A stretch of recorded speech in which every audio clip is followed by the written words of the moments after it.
আসসালামু আলাইকুম। আমি হাবিবা হিমু। সবাইকে স্বাগত জানাচ্ছি পাওয়ার পয়েন্টের আরেকটি টিপস অ্যান্ড ট্রিক্স টিউটোরিয়ালে। মাইক্রোসফট পাওয়ার পয়েন্ট স্লাইডে কাউন্ট ডাউন অ্যাপ্লাই করে আমরা কি করে প্রেজেন্টেশনকে আরো আকর্ষণীয় করে তুলতে পারি সেটাই আমরা দেখব। গত আরেকটি ভিডিওতে আমি দেখিয়েছিলাম কাউন্ট ডাউন আমরা একটি অ্যাডেন্স এর মাধ্যমেও করতে পারি। আজকে অন্য একটি সিস্টেম আমি দেখাবো। এটাও খুবই সহজ। এটা আমরা একটা কোডিং এর মাধ্যমে করব। প্রথমত আমরা একটি শেপ নিয়ে নিব। এখান থেকে আমরা একটি শেপ নিয়ে নিচ্ছি এবং এখানে ড্র করছি। একটা শেপ নিলাম এবং এখানে ড্র করলাম। ওকে, শেপটাকে চাইলে আমরা স্টাইলও দিতে পারি, যে কোনো একটি স্টাইল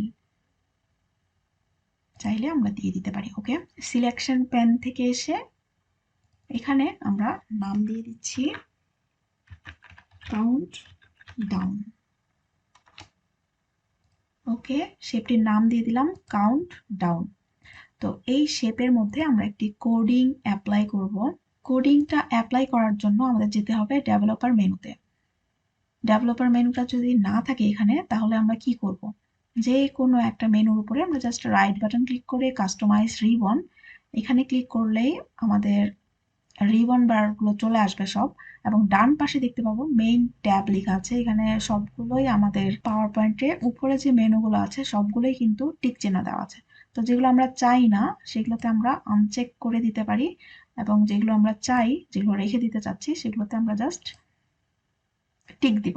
তো ডেভেলপারটা আমরা চাচ্ছি, ডেভেলপারে টিক দিয়ে দিলাম এবং এখান থেকে ওকে বাটন প্রেস করে দিচ্ছি।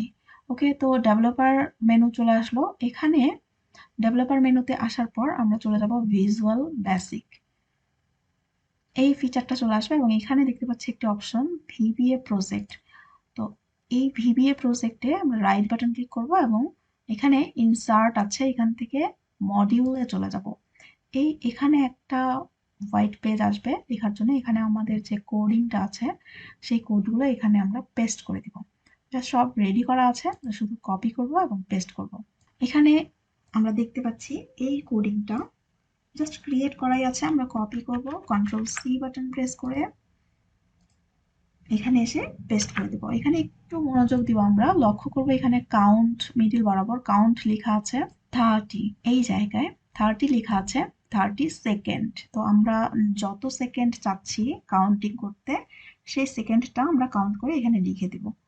লাইক আমি যদি দেই 180, 180 সেকেন্ড কাউন্ট করবে। ঠিক আছে, তো এটা করার পর আমরা জাস্ট ফাইল থেকে এটা close and return to Microsoft power point করে দিলাম।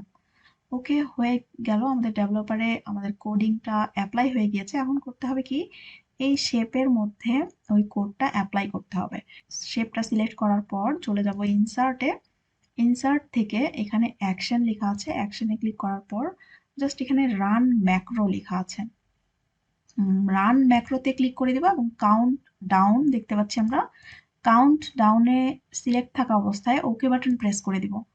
তো অলরেডি এটা কিন্তু হাইপারলিঙ্ক হয়ে গিয়েছে এবং ম্যাক্রোটা অ্যাপ্লাই হয়ে গিয়েছে। আমরা এখন কি করব, জাস্ট যখনই আমরা এটা স্লাইড শো করব, এখান থেকে স্লাইড শো করে দিচ্ছি এবং দেখতে পাচ্ছি এখানে আমরা যদি এখানে ক্লিক করি তাহলে কিন্তু আমাদের মিনিটটা শুরু হয়ে যাবে।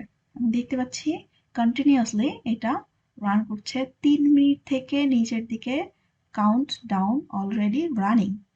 তো এটা একটা জোস জিনিস। আমরা চাইলে ওই কোডিং এ জাস্ট 30 যেখানে লেখা আছে সেখানে আমরা যত মিনিট দিতে চাই সেটাকে সেকেন্ডে রূপান্তরিত করে সংখ্যাটা শুধু বসিয়ে দিব, জাস্ট হয়ে যাবে। অসাধারণ একটা কাউন্টডাউন সিস্টেম, খুবই সহজে আমরা অ্যাপ্লাই করতে পারছি। এছাড়াও যদি আমরা কেউ অ্যাডিন্স এর মাধ্যমে এই কাজটি করতে চাই, তাহলে আমার আরেকটি টিউটোরিয়াল দিয়েছি, খুবই ছোট, একদম খুবই ছোট, সেটা আমরা দেখে নিতে পারি। যে কোনো সময় আমরা এই টাইমিংটা করে আমাদের স্লাইডকে আরো বেশি আকর্ষণীয় করে তুলতে পারি। থ্যাংক ইউ সো মাচ, সাথে থাকার জন্য অনেক অনেক ধন্যবাদ। সবাই সাবস্ক্রাইব করবেন, লাইক করবেন, কমেন্ট করবেন, তাহলে হবে কি, তাহলে আমার আরো বেশি করে টিউটোরিয়াল করতে ভালো লাগবে। তো সবাই ভালো থাকেন, সুস্থ থাকেন, দেখা হবে নেক্সট কোনো টিউটোরিয়ালে। আল্লাহ হাফেজ, আসসালামু আলাইকুম।